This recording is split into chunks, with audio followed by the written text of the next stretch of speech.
Oke, bismillahirrahmanirrahim. Assalamualaikum warahmatullahi wabarakatuh. Bertemu lagi dengan saya Mas Bangun di channel AB Priambodo. Nah, hari ini kami sedang berkumpul bersama keluarga. Ada ibunda tercinta, ada kakanda, ada adik tercinta, ada istri tercinta, ada Asti, ada Teh Ai. Oke, hari ini kita dalam rangka tasyakur bini mah. Rencananya tanggal 10 itu harusnya makan-makannya, tapi karena ada jadwal lain, jadi kita geser ke hari ini. Nah, qadarullah sudah bertemu dengan kakak saya nih, sang pejuang. Beliau ini pejuang. Jadi di kesempatan kali ini saya mau tanya-tanya beliau. Ini beliau qadarullah baru keterima P3K. Jadi kita kulik-kulik tips dan trik bisa lolos P3K. Sebelumnya kita kenalan dulu. Oke. Teman-teman, ini namanya Mas Gatot atau Ustadz Tio atau dipanggil juga Kak Tio atau Pak Tio. Oke, Mas, sehat Mas? Siap. Alhamdulillah sehat. Gimana? Kalau perkataannya sehat semua. Alhamdulillah. Oke, jadi kita hari ini podcast ya Mas. Siap. Cerita aja, mengalir aja Mas. Iya. Ke pemandangannya di belakang lagi mbak-mbak lagi nganterin. Oke, kita cerita dari awal dulu nih. Mas Gatot, Mas Tio. Oh ya Mas Tio. Namanya Gatot Prasetyo Budi. Oke, namanya Gatot Prasetyo Budi. Tapi familiar panggilnya Tio. Panggilnya Tio. Jadi, oke Mas Tio ini kemarin lolos P3K tahun berapa Mas? Saya ikut tes itu di tahun 2021. Dan alhamdulillah waktu itu nilai saya cukup tinggi, maka saya masuk dalam passing grade 1 atau P1. Tapi waktu itu karena formasinya belum ada, jadi saya masih belum bisa dilantik, artinya masih harap-harap cemas lah gitu, seperti itu. Berarti ini ya, penantiannya lumayan lama juga ya? Lumayan, karena saya tes tahun 2021, baru dilantik Maret kemarin, SK-nya di bulan Maret 2024 ya. Dan saya masuk lulusan P3K tahap 4 jadinya. Walaupun sebenarnya pada saat itu saya sudah lulus di tahun 2021. Nah, cuman memang karena, mohon maaf ya, karena saya mungkin dari sekolah swasta dan saya waktu itu belum serdik. Jadi waktu itu saya kalah mungkin formasinya, posisinya dengan yang sudah serdik. Karena yang sudah serdik itu dapat nilai afirmasi full 500 poin kalau tidak salah waktu itu.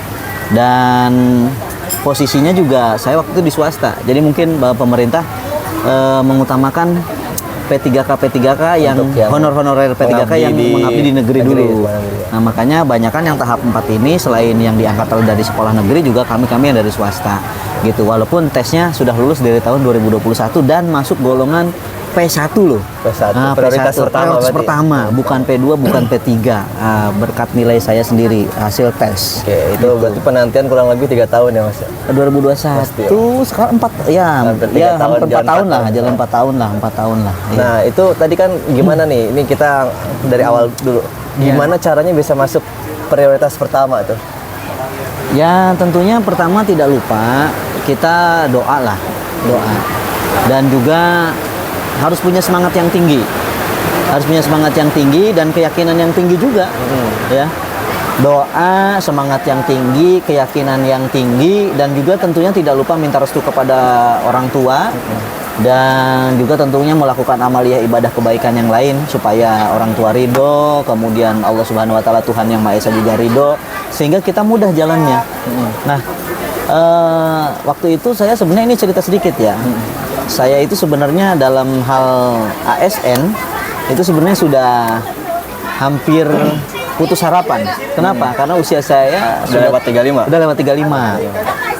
Karena kan waktu itu batas menjadi ASN ataupun PNS kan maksimal 35 ya. 35. Tapi ternyata pemerintah luar biasa menyiapkan program yang bagus, yaitu ada ASN lewat jalur P3K ini, sehingga saya yang usianya waktu itu sudah lewat 35 masih bisa berkesempatan untuk menjadi ASN. Dan saya ikuti dari step by stepnya, dari membuat akunnya, kemudian membuat persyaratan-persyaratan, melengkapinya dan sebagainya, sampai saya mempelajari soal-soal. Soalnya lewat mana? Ya, ada soal-soal yang saya pelajari lewat googling, ada yang lewat tutorial YouTube dan lain sebagainya. Intinya soal-soal yang berkaitan dengan kurikulum yang akan diujikan atau materi-materi yang akan diujikan. Ya kan, ada tes wawasan kebangsaan, ada ya macam-macam lah soalnya, terutama tentang soal mata pelajaran kita sendiri. Kebetulan waktu itu saya kan mengampu mata pelajaran PPKN, dan alhamdulillah saat ini qadarullah juga saya melalui program PPG piloting tahap 1. Berarti Masya Allah ya, double nikmat yang double diterima nikmat, nih. diangkat P3K. Kemudian tidak lama kemudian pemerintah mengeluarkan program, saya pun terpanggil sertifikasi di PPG piloting tahap 1. Dan alhamdulillah kemarin ukinnya sudah. Kalau mau lihat video ukin saya bisa dilihat di channel YouTube saya. Nanti ada di deskripsi video ya, ini ya, teman-teman. videonya ada.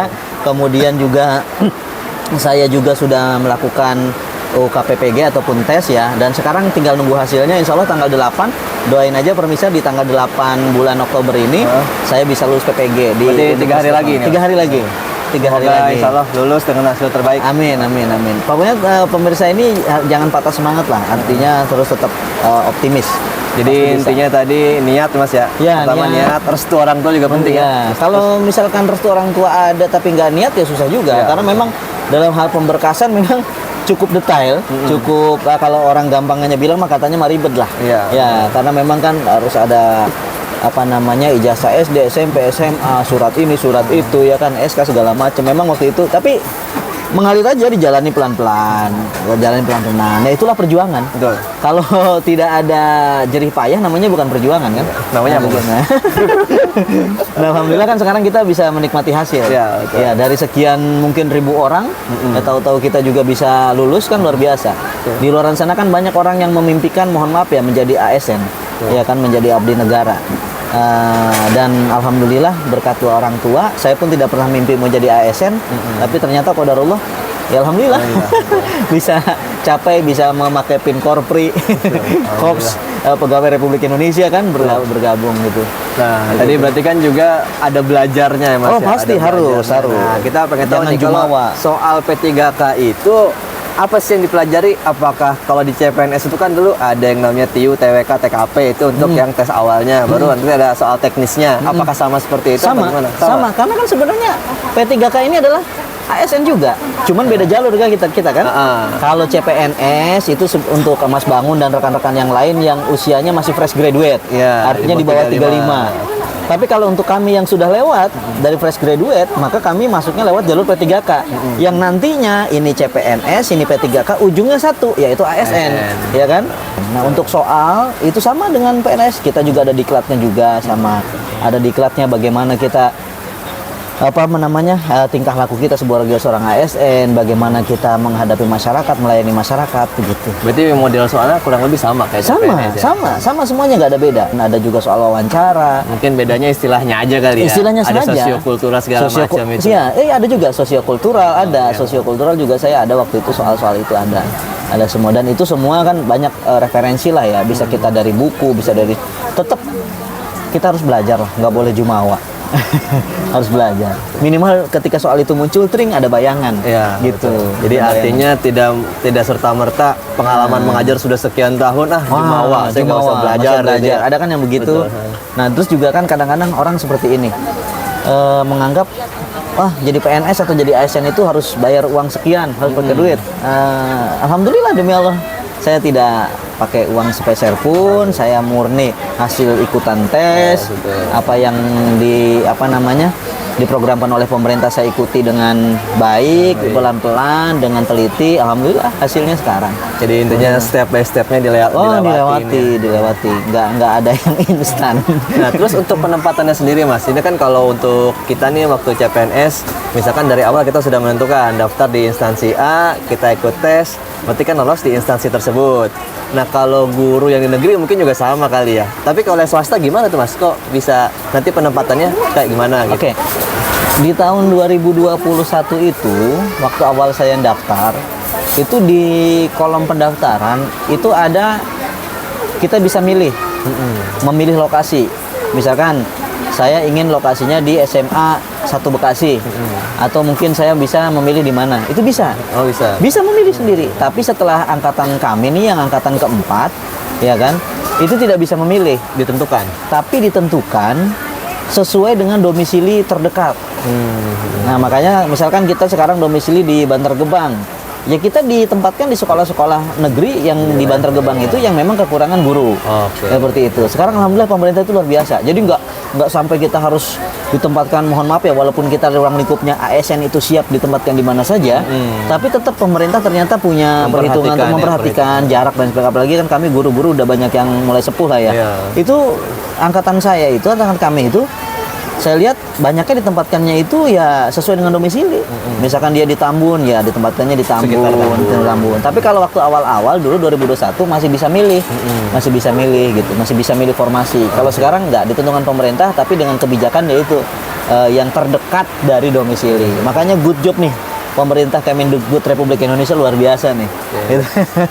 Luar biasa. Pemerintah Indonesia alhamdulillah memperhatikan guru nih. Terus selanjutnya nih Mas. Jadi kan setelah tadi kan ditentukan lulus nih ya, ditentukan sekolahnya.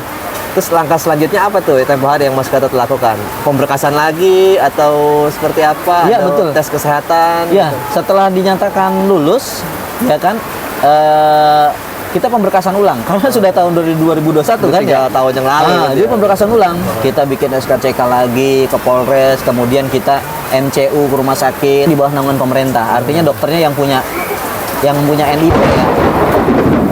Kemudian juga saya juga melakukan tes NAPJA. Ya, bahwasanya terbebas dari narkoba dan zat aktif lainnya gitu. Tetap itu kita lakukan. Berarti tahapannya panjang. Panjang. Pemberkasan lagi, ya pokoknya begitulah, surat menyurat lagi gitu. Terus ada trik khusus nggak nih? Apa waktu Mas Gatot, waktu Kak Tio nih, Mas Tio boleh. Waktu Mas Tio itu dulu tes, ini kita kembali lagi waktu Mas Tio tes, ada trik dan tipsnya nggak nih? Biar teman-teman tuh nanti pada saat tes itu nggak grogi, nggak ngeblank pas ngejawab soal-soalnya gitu. Ya tadi pertama tentunya doa. Kita berdoa mohon pada Allah Subhanahu wa taala. Yang selanjutnya kita mohon doa restu dari orang tua kita. Kemudian juga tidak lupa juga kita belajar, ya kan. Kemudian ketika hari H itu berlangsung, ya santai saja, nggak usah dibikin tegang. Karena kalau bikin tegang nanti kita ngeblank. Biasa aja, anggap aja kita belajar dan punya keyakinan insya Allah lulus.